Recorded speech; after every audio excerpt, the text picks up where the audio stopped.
I'd like to share with you on this week's Parshas Pנחas something very nice from the Rebbe's father, Rabbi Levi Yitzchok Zatzal.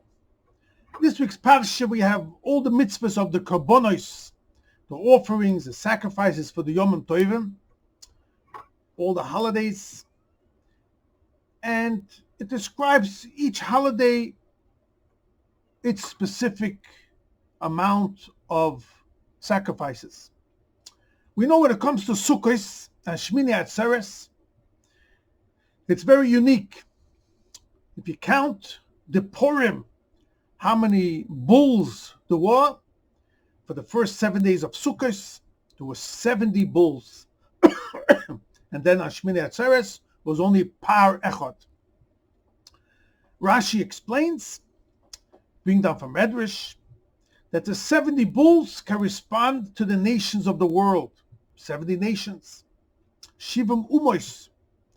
And Yidden bring sacrifices and offerings with the understanding that this is the way that our job is to elevate the world.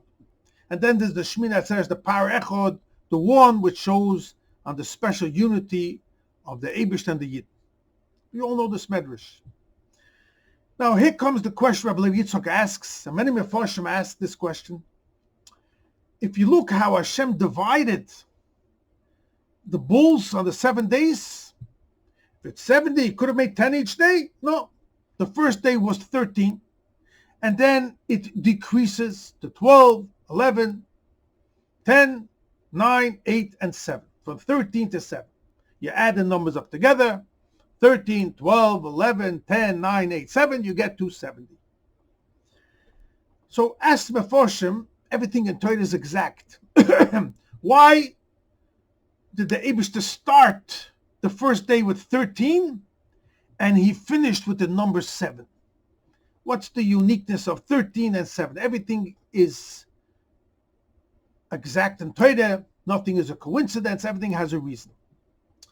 Explains Rabbi Levi Yitzchok a very interesting remez. And he says that with starting with the number 13 and with finishing with the number 7, means exactly going from 13 to 7, which again, the total is 70.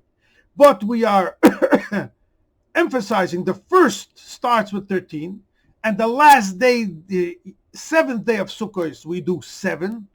In those two numbers, 13 and 7, is also hinted the 70 Yomos.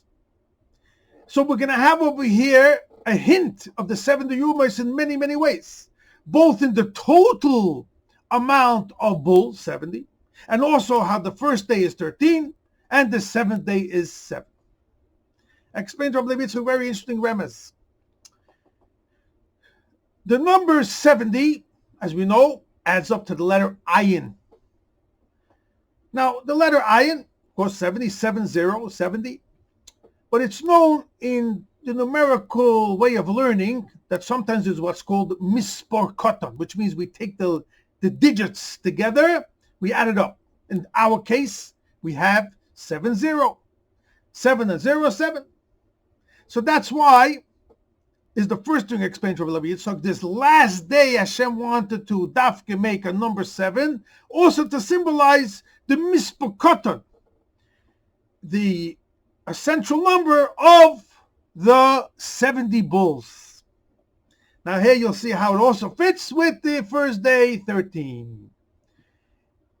The letter Ayin, how it's written in Alabase, is 70. But when I verbalize it, if you look good, you are also adding the letter Yud and the letter Nun. Ayin. So you have 3 letters now. Ayin, Yud, Nun. Ayin, Yud, Nun, added up.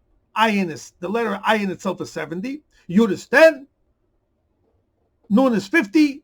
You have 130. So in the what's called milui, if I verbalize Ayin, if I think about the letter or I just write one letter, it's only the letter Ayin itself, which is 70. But when I verbalize it b'dibur, it comes out to 130. Now, if I take that 130, add the numbers together, or I take off the 0, you have the central number, it's 10 times 13. So the number 7 symbolizes 10 times 7. The number 130, which is ayin in verbalizing it, is 13 times 10. So now you see how it's so beautiful, explained from Rabbi Yitzchok, how every detail of the days of Sukkot, the 7 days of Sukkot, symbolize the nations of the world. The first day we bring ayin, we bring 13, symbolizes how the letter ayin is in verbalizing, which is 130, 10 times 13. So the number 13 symbolizes right away to us the letter ayin in its verbalizing. The last day is 7, symbolizing the essential number of 70. Before we times it by anything, that's the number 7. That's the last day.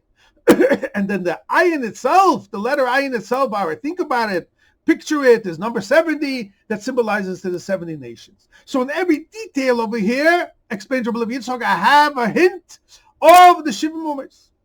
Both in the total amount of bulls, 70, also the first day, how I verbalize the letter ayin, 70 again, which when I verbalize it comes to 130, 13 in the central, and 70 the last day, which is the number 7. So you see how the Torah Dafke picked to divide the Kabbonis in such a way, starting with 13, finishing at 7, symbolizing to you this medrash, that the whole idea of bringing the first days is because to elevate the world, the Shiva Mumois, and the last day, Shmini Atzeres, goes in the Yidin, Yisrael, Amalcha B'Chedoi, the Eibush and the Yidin is one, and that's why it's only Parachot. So you see from here how every detail of how the Eibush divided the Kabbonis has such depth, and it fits with this beautiful medrash. There's a lot more Kabbalah about it if you want to look it up. In Parshas Pנחas, on Lekut Levi Yitzchok, he talks a lot more about it, how ayin symbolizes the nations of the world. Olam Atoyu,